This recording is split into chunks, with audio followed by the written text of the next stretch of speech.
પહેલગામ હુમલા પછી આતંકીઓ સામે મોટી મહત્વપૂર્ણ કાર્યવાહી અને જમ્મુ કાશ્મીરમાં આતંકીઓના ઘર તોડી પડાયા છે. પહેલગામ હુમલામાં સામેલ આતંકીઓના ઘર તોડી પડાયા. આતંકી આદિલ હુસેન ઠોકરનું ઘર બ્લાસ્ટ કરીને તોડી પાડવામાં આવ્યું છે. અનંતનાગમાં આતંકીનું ઘર બ્લાસ્ટ કરીને ઉડાવી દેવામાં આવ્યું છે. આતંકી આસિફ શેખનું ત્રાલમાં ઘર તોડી પડાયું. તંત્રે બુલડોઝર વડે આતંકી આસિફ શેખનું ઘર તોડી પાડ્યું છે. બંને આતંકીઓએ પહેલગામ હુમલામાં મદદ કરી હતી અને જેને લઈને હવે આ એક્શન તો ઘર ઉડાવી દેવામાં આવ્યા છે. આતંકી આદિલ હુસેનનું ઘર બ્લાસ્ટ કરીને તોડી પડાયું. આતંકી આસિફ શેખનું ત્રાલમાં ઘર હતું એ પણ તોડી પડાયું છે. આતંકી હુમલા બાદ આ સૌથી મોટી કાર્યવાહી. આ બે આતંકી એવા હતા કે આ બંને આતંકીઓએ પહેલગામના હુમલામાં મદદ કરી હતી. અમે આપને બે દ્રશ્યો બતાવી રહ્યા છીએ.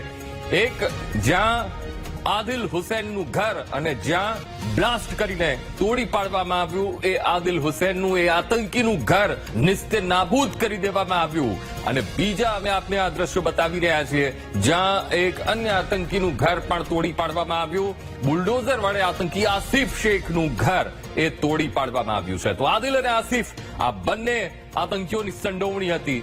આ બંને પહેલગામ હુમલામાં તેમણે આતંકીઓને મદદ કરી હતી. આતંકી હુમલા પછી આ સૌથી મહત્વપૂર્ણ અને મોટી કાર્યવાહી. એક તરફ દેશમાં રોષ અને સાથે જ મહત્વપૂર્ણ કાર્યવાહી કરવા જ્યારે માંગ થઈ રહી હોય ત્યારે આ બંને આતંકીઓના ઘર એ તોડી પાડવામાં આવ્યા. આતંકી આદિલ હુસેનનું ઘર એ બ્લાસ્ટ કરવામાં આવ્યું. અમે આપને ટીવી સ્ક્રીન ઉપર બે દ્રશ્યો બતાવી રહ્યા છીએ. એકમાં એ આદિલનું ઘર જેને બ્લાસ્ટ કરીને તોડી પાડવામાં આવ્યું અને બીજા દ્રશ્યો એ આસિફના ઘરના છે જે ત્યાં બુલડોઝર ફેરવીને આસિફનું ઘર એ તોડી પાડવામાં આવ્યું છે. મહત્વપૂર્ણ આ કાર્યવાહી હુમલા બાદ આ સૌથી મોટી કાર્યવાહી. આતંકી આદિલ હુસેનનું ઘર એ બ્લાસ્ટ કરી દેવામાં આવ્યું છે.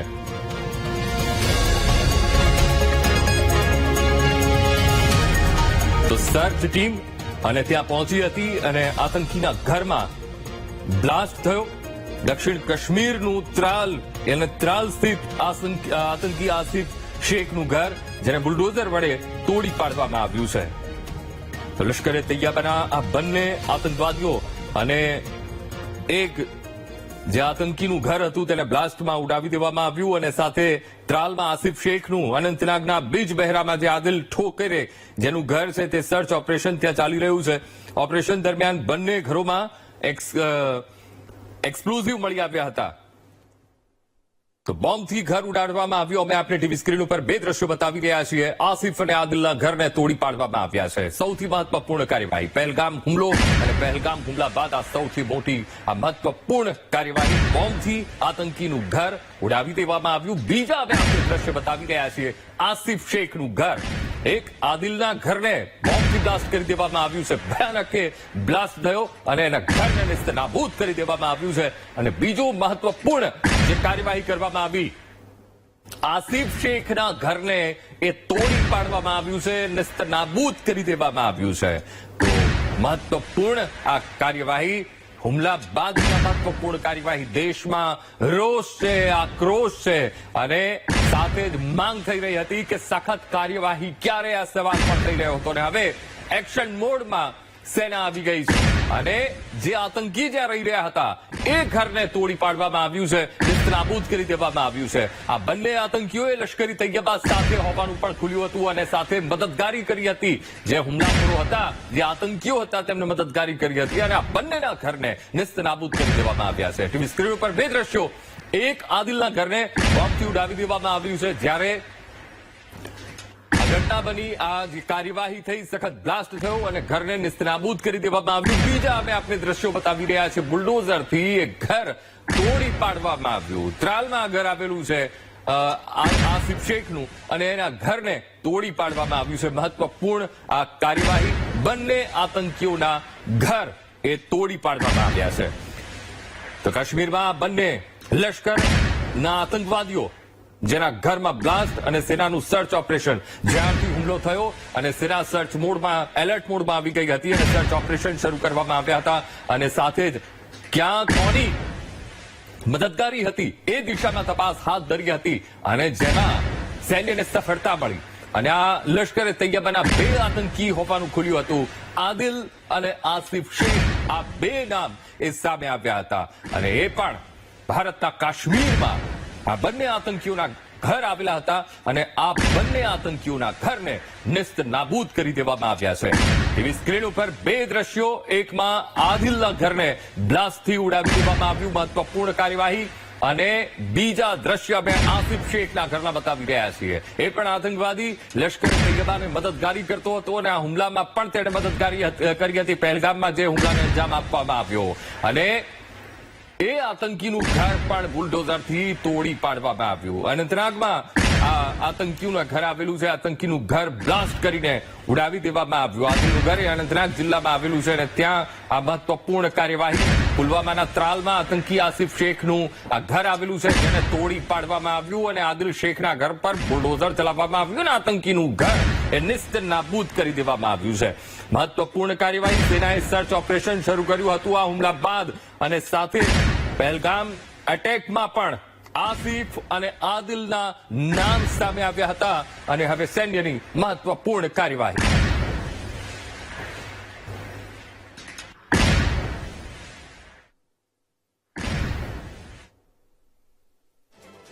પહેલગામ હુમલા બાદ પાકિસ્તાની સૈન્યની એલઓસી પર નાપાક હરકત. એલઓસી પર ફરી પાકિસ્તાને સીઝ ફાયરનું ઉલ્લંઘન કર્યું છે. એલઓસી પર પાકિસ્તાની સેનાએ રાતભર ફાયરિંગ કર્યું. ભારતીય ચોકીને નિશાન બનાવી પાકિસ્તાને ફરી એકવાર નાપાક હરકત કરી, ફાયરિંગ કર્યું છે, સીઝ ફાયરનું ઉલ્લંઘન કર્યું છે. ભારતીય સેનાએ પણ પાકિસ્તાનને જડબાતોડ વળતો જવાબ આપ્યો. ભારતે પાકિસ્તાનની અનેક ચોકીને ઉડાવી દીધી છે. વળતો ભારતીય સૈન્યનો મુંહતોડ જવાબ, અને પાકિસ્તાની સૈન્યને પણ તેની ચોકીઓ ઉડાવી દેવામાં આવી છે. ભારતીય સૈન્યએ વળતો જવાબ આપીને ભારતે પાકિસ્તાનની અનેક ચોકીને ઉડાવી દીધી છે. અને રાતભર આ ફાયરિંગ ચાલ્યું હતું, ભારતીય ચોકીને નિશાન બનાવી હતી. અને અપડેટ એવા પણ છે કે કોઈ એક સેક્ટર નહીં, દરેક સેક્ટરમાં પાકિસ્તાની સૈન્યએ સીઝ ફાયરનું ઉલ્લંઘન કર્યું છે. રાતભર આ ફાયરિંગ એ શરૂ રાખવામાં આવ્યું હતું અને સામે ભારતે પણ વળતો જવાબ આપ્યો. ભારતીય ચોકીને નિશાન બનાવીને પાકિસ્તાને ફાયરિંગ શરૂ કરી દીધું હતું. ધડાધડ ગોળીઓ આખી રાત છૂટી હતી અને ભારતીય સેનાએ પણ પાકિસ્તાનને વળતો જવાબ આપ્યો અને ભારતે પાકિસ્તાનની અનેક ચોકીઓને ઉડાવી દીધી છે, નિસ્તનાબૂદ કરી દીધી છે. પહેલગામ હુમલા બાદ પાકિસ્તાની સૈન્યની એલઓસી પર આ નાપાક હરકત. કોઈ એક સેક્ટર નહીં, દરેક સેક્ટર પર મહત્વપૂર્ણ અપડેટ એવા પણ છે કે દરેક સેક્ટરમાં પાકિસ્તાની સૈન્યએ સીઝ ફાયરનું ઉલ્લંઘન કર્યું છે. કાશ્મીરના બાંદીપોરા, જ્યાં કુલનાર જે એરિયા આવેલો છે, ત્યાં સુરક્ષા બળો અને આતંકવાદીઓ વચ્ચે પણ એન્કાઉન્ટર એક ચાલી રહ્યું છે અને આતંકવાદીઓ ત્યાં છુપાયા હોવાની પણ આશંકા છે. અને ત્યાં એક સર્ચ ઓપરેશન ને એક તરફ પાકિસ્તાની સૈન્યની આ નાપાક હરકત.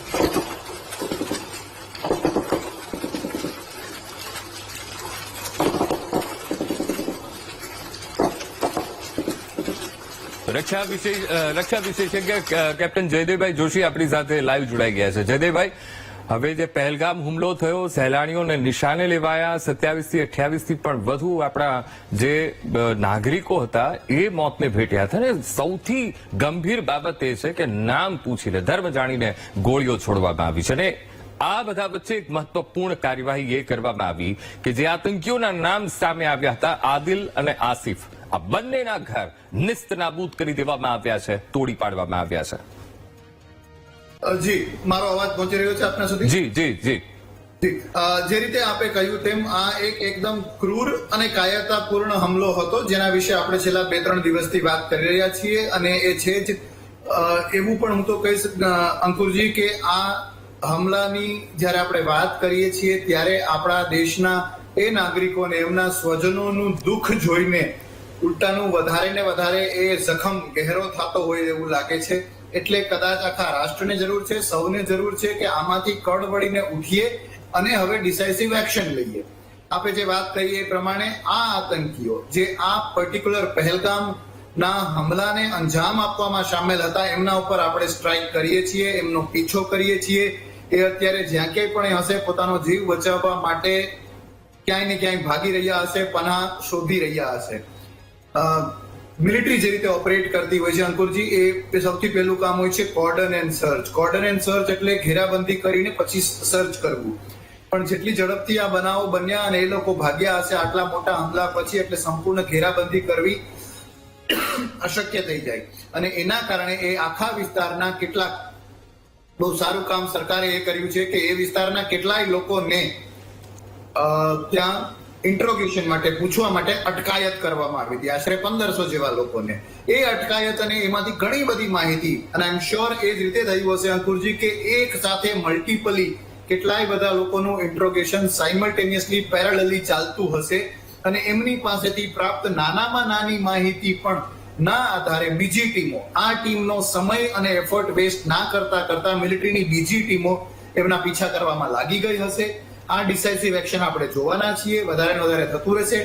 સ્કેચ જે એમના બહાર પાડવામાં આવ્યા, અને થેન્ક્સ એ સૌ દેશવાસીઓને, એ સ્વજનોને જેમણે કદાચ એમના પરિવારના વ્યક્તિઓ ગુમાવ્યા હતા, પણ એ આતંકી કેવો દેખાતો તો એની માનસિક સંતુલા રાખીને એ કીધું અને સ્કેચ બનાવવામાં આવ્યા છે. અમુક ફોટોગ્રાફની સાથે કમ્પેર કરીએ તો રિયલ લાઈફ જેવા લાગે છે. આ સ્કેચના આધારે પણ એટલું બધું ત્યાંનું આપણું ગુપ્તચર તંત્ર, જમ્મુ કાશ્મીર પોલીસ પણ એક્ટિવ હશે.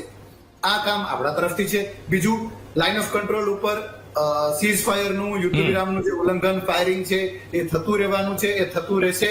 એ હું તો ત્યાં સુધી કહીશ કે એ એક રીતે ઈચ્છનીય પણ છે. દુશ્મનને આપણે શું કરવાના છીએ એ ખબર પડ્યા વગર આપણું આક્રમક રૂખ આપણે જાહેર કરતા રહીએ તો એ સારું છે. પણ એ ચોક્કસ એક સૌથી આ છેલ્લી વાત કહીને પૂરું કરું, એ સ્ટ્રાઇકિંગ ફીચર છે અંકુરજી આ વખતેના આપણા રિસ્પોન્સનું, તો એ છે કે ઘટનાઓની સ્પીડ અને તીવ્રતા બંને ઉગ્ર છે. ઉરી અને પુલવામા એ બંને હમલાઓ પછી અત્યારે જો કમ્પેર કરીએ સરકારના કામની, ડિફેન્સના કામની, તો એ ઝડપમાં અને તીવ્રતામાં પણ ઈચ્છનીય ઝડપમાં વધારો અને તીવ્રતામાં પણ વધારો જોવા મળે છે. બિલકુલ. અને જયદેવભાઈ, આ જે હુમલો થયો છે એ સૈન્યના આપણા વિશ્વાસ ઉપર એ હુમલો કરવામાં આવ્યો છે, અને ક્યાંક એ વિશ્વાસ ઉપર ચોટ કરવા માટે આ હુમલો કરવામાં આવ્યો છે, કે જેથી કરીને ભારતીયોને પોતાના સૈન્ય ઉપરથી વિશ્વાસ થોડો ઓછો થાય. યસ, ચોક્કસપણે. સૈન્ય કેમ નહોતું, કેમ કોઈએ ત્યાં અમને બચાવ્યા નહીં, ત્યાં પહોંચવામાં કેમ QRT, ક્વિક રિએક્શન ટીમ એ હોય છે. કેટલાક નેતાઓ પણ આના વિશે બોલ્યા છે. મેં હમણાં જ એક મીડિયાના માધ્યમથી જોયું કે QRT નામ એનું ક્વિક રિએક્શન ટીમ છે, તો એને જ આવતા કેમ વાર લાગી.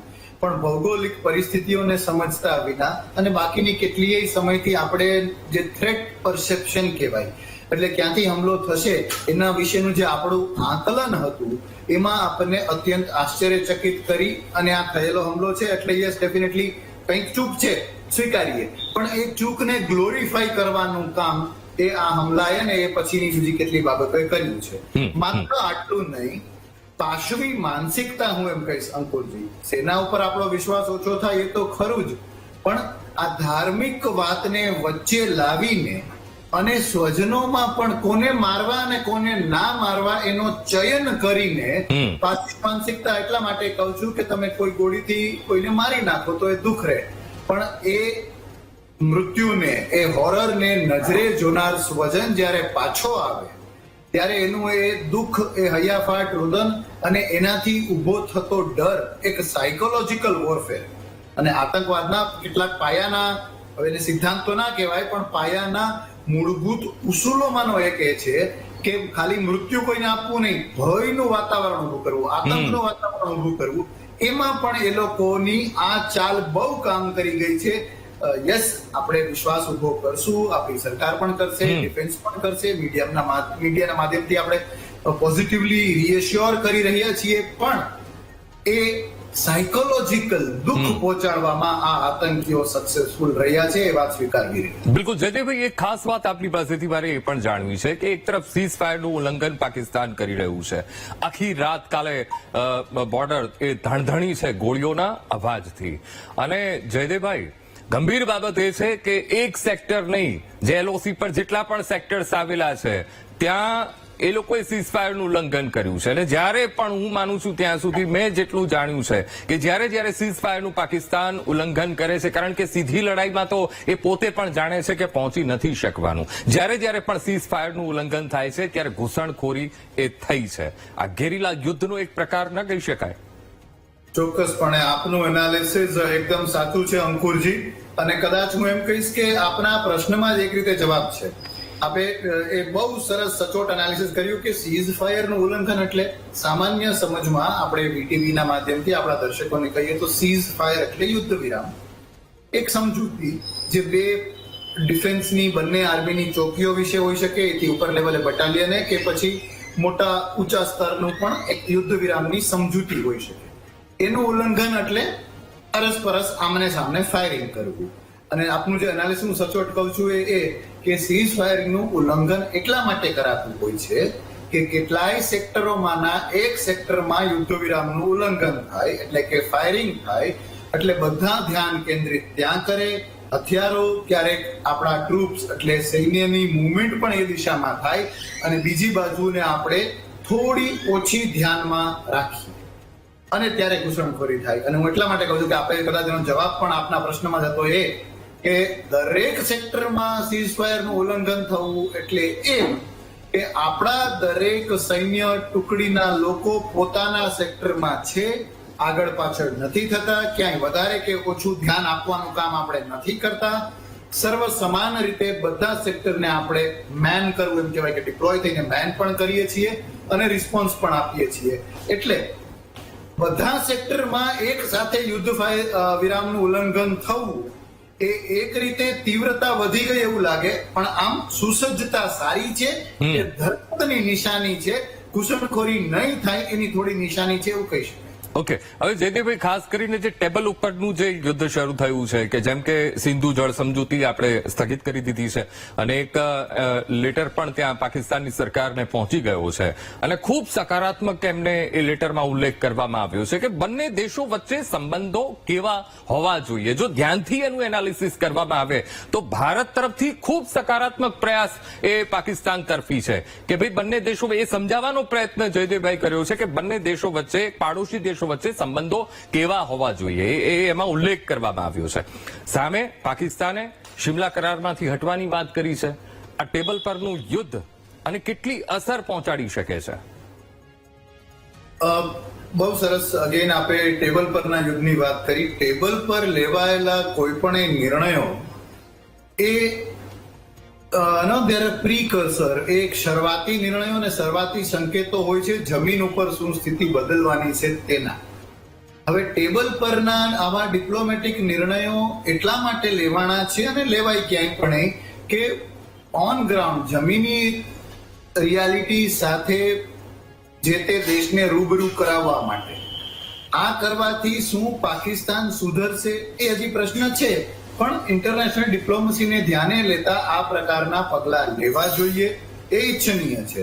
ઇન્ડસ વોટર ટ્રીટી જે છે, જે સિંધુ નદીના વિવાદ એની ટ્રીટી છે, સમજૂતી સંધિ, સિંધુ વત્તા બીજી બે નદીઓ, એટલા માટે લેવાય કે ડિપ્લોમેટિકલી આપણે એક બહુ સ્ટ્રોંગ સિગ્નલ આપવા માંગીએ છીએ. 1960માં આ સંધિ જે 3 લડાઈઓ થઈ, 65, 71, 99 કારગિલ, એમ પણ કહી શકાય કે પાર્લામેન્ટ ઉપરના એટેક પછી આપણે ઓલમોસ્ટ સાવ લડાઈ શરૂ થઈ જવાના આસાર ઉંમરે ઉભા હતા એવું ઓપરેશન પરાક્રમ જે થયું, એ સમય દરમિયાન પણ આવો આકરો નિર્ણય આપણે લીધો નહોતો. અત્યારે લીધો છે એટલે સંકેત આપવા માટે ચોક્કસ છે, પણ એની સાચી કારગરતા ત્યારે પુરવાર થશે જ્યારે આવા ડિપ્લોમેટિક નિર્ણયોથી પાકિસ્તાન જમીની રિયાલિટી ઉપર કંઈક કરવા માટે બાધ્ય થાય અને કંઈક કરે તો. બિલકુલ બિલકુલ બિલકુલ જયદેવભાઈ, આપ અમારી સાથે જોડાયા, ચર્ચા કરીએ બદલ આપનો ખૂબ ખૂબ આભાર.